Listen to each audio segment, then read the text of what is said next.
నేపాల్లో చిక్కున్న ఏపీ వాసులను సురక్షితంగా రాష్ట్రానికి తీసుకొచ్చేందుకు మంత్రి నారా లోకేష్ తీసుకున్న చర్యలు ఫలించాయి. తొలి విడతగా నేపాల్ నుంచి బీహార్ సరిహద్దు 22 మంది ఏపీ వాసులు తరలి వచ్చారు. రేపు బీహార్ సరిహద్దు నుంచి ఏపీకి రప్పించనున్నారు.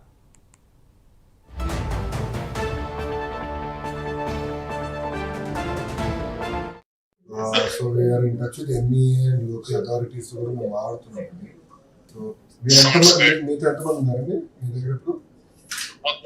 12 మంది అండి. 12 మంది. Okay, perfect.